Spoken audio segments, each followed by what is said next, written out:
Guess I better do a little update video, get everybody filled in on what's going on here. Not a whole lot, but you know, we got the front end out of the Baja here.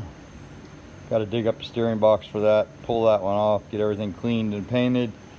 Got the spindles taken off. I decided to send those out, so we had our buddy come pick those up, and he's going to ship those out and have those rebuilt. So maybe they'll be going to air cooled out there in Arizona or Dune Buggy Warehouse. I don't know where he's going to send them, but we got the car all painted and stuff. Got a few more spots on this firewall he wanted to fix. Got those welded up, a little more body work to do there. Got some paint on the roll cage in there. Fixed a few more holes around the door panels and stuff, but this one's looking pretty good. It's in a holding pattern. But I've been working on the green car a little bit. This is what somebody wanted a video of, so this is what I got done so far. Got the front apron put on there, got that fitted. Got the inner panel there, a filler panel behind the apron. Goes up to there.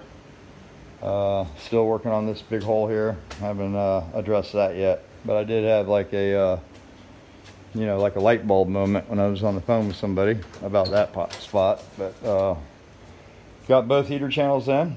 Got this door post welded in over here. Got that door post welded in. That heater channel welded in. Had to make a piece for the back there. That was all gone. Had to do a lower quarter piece on the other side. Got the rear package tray partially stripped down. Been working on that. I don't know if there was a fire in here or what happened, but the paint's pretty baked on here, and it looks like maybe a fire happened in here, or you know, they had the hose on this at one time. You can see all the streaks over there on that panel, so makes it a little more difficult to strip, but it's coming along, and we'll get that stripped down, and you know, and some epoxy primer is the plan, maybe tomorrow. But check this out, man. Door shut really nice.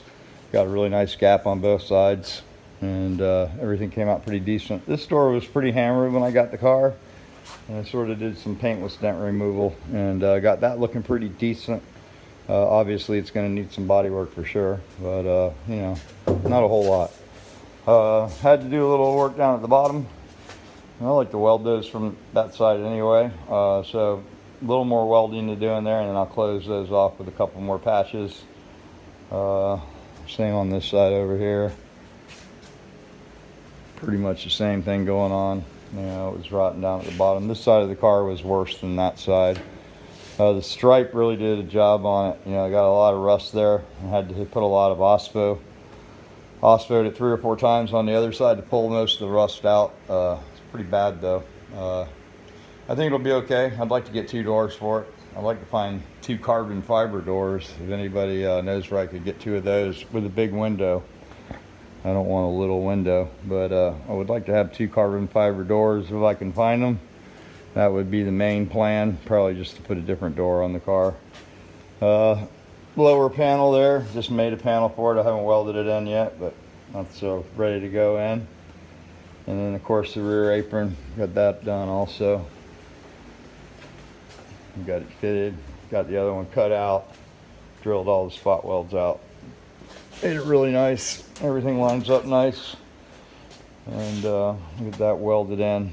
And I wanted to make that removable, but it's not can't be removable. It's got to be welded in the car. It's part of the rules. So that's what's going on with this. A lot of stripping going on, you know, 80 grit and a DA. Probably would have been a good idea to have it blasted. Didn't have the budget for that, and there's not a lot of people that do it around here, so. But that's what's going on. I'll keep it short, but have been working on it, and got the transmission put together for it. Still got the chassis out there. Of course, the brakes are a hold up. You know, I don't really have the budget for the $4,000 or $3,000 worth of brakes I need. But I got some drum brakes. Been pretty fast with those. This car's a little heavier, so I want to try to get the shoes relined with some ceramic material so the car will stop until I can afford some disc brakes. And I might be able to come up with a setup for the front of the car, but the back, you know, it's got to be pretty light. You can't put a cheap disc brake back there, it'll break the tranny. Tell them, boy, right? We don't want to break that ring gear, it's expensive.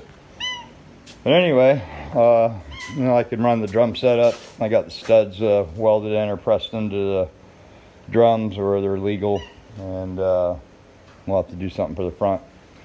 But like I said, I don't really have the budget for the to build the chassis the way I like to. I'd like to go to, you know, Ron Loomis there and just order everything from there. Spring plates, some shocks, a set of brakes, and a set of wheels. And that's about $10,000 if you do that, you know, if you get everything you need.